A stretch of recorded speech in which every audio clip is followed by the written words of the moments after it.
Greetings, YouTube community and Star Trek fans. Antimatter here with continued coverage of the Star Trek II Unity project. All produced and presented just for you.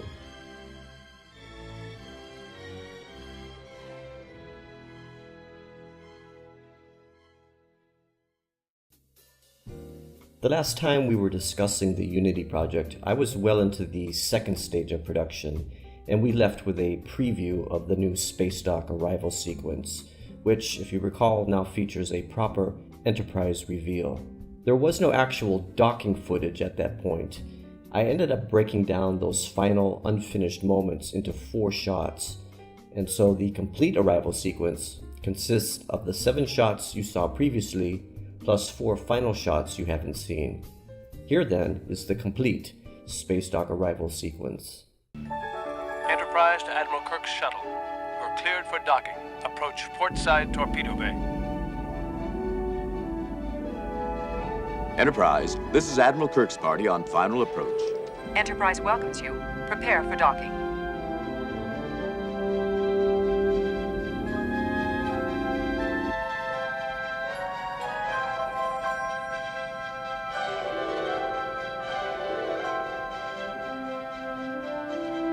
I hate inspections. I'm delighted. Any chance to go aboard the Enterprise?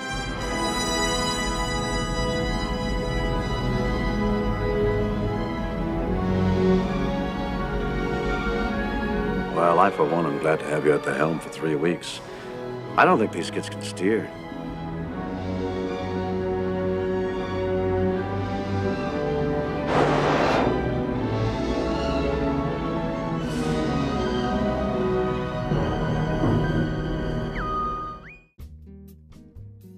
Much more film time is allocated to the departure, which implies a greater volume of CGI work for our replacement editing. However, I'm expecting this third stage of production to be easier, as odd as that might seem. It is largely because the arrival sequence is so compressed that made it difficult to solve properly. You can see this problem manifested even in the original studio cut. Those various shot cuts required to give the sequence a beginning, middle, and end resulted in an absurd presentation of distance jumping, something we might see in cartoon action.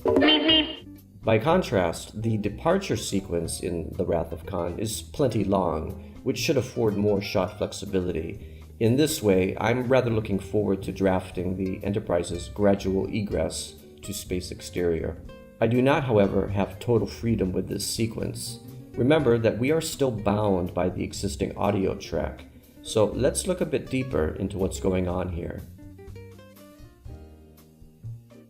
Again, my workspace is represented by the blue region.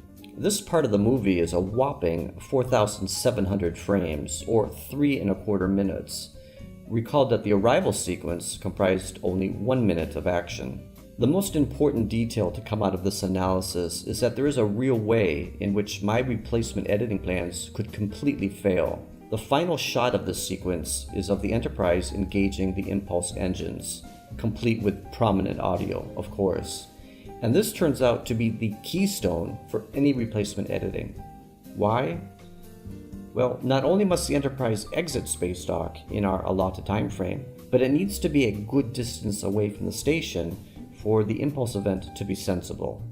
Now, having 3+ minutes normally wouldn't have us thinking twice, but this workspace is a bit misleading. It begins with what I call the power-up shots.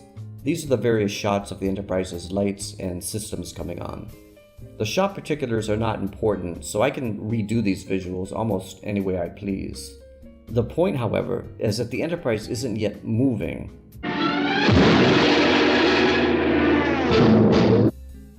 The relevant departure action is substantially later, in this range, after Saavik is given the order.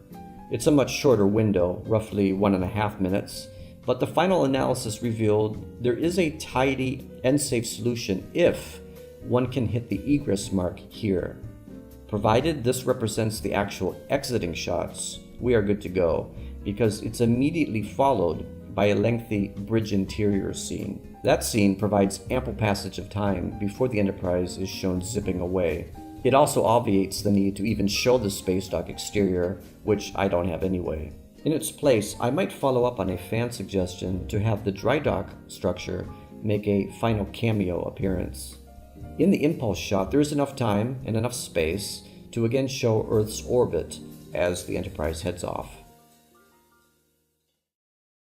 A second important detail to come out of the analysis is that the ambient audio does vary between the tight and wide shots of the Enterprise. I've marked these as rumble and quiet, respectively.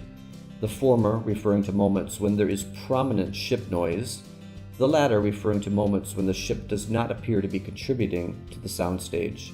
So while camera angle is largely arbitrary during the departure, proximity to the Enterprise is predetermined in some of these shots. Very early in production, back when I was prepping that first space dock model, I had the idea to duplicate the shot of the operations office introduced in Star Trek III. I think it's a clever bird's eye view of the Enterprise, and having such a shot might improve slightly the familiarity across Star Treks II and III. The office would be unmanned, and the idea is to rotoscope the displays and indicators to suggest that the systems are presently automated in the absence of any Starfleet personnel. Obviously, there is plenty of work ahead, but also lots to be excited about. So do be sure to subscribe to this channel and to turn on notifications. And if today's vlog has piqued your interest, why not click that like button and share the project with your friends. You can also check out the Delimited Productions community on Facebook. Until next time, this is Antimatter.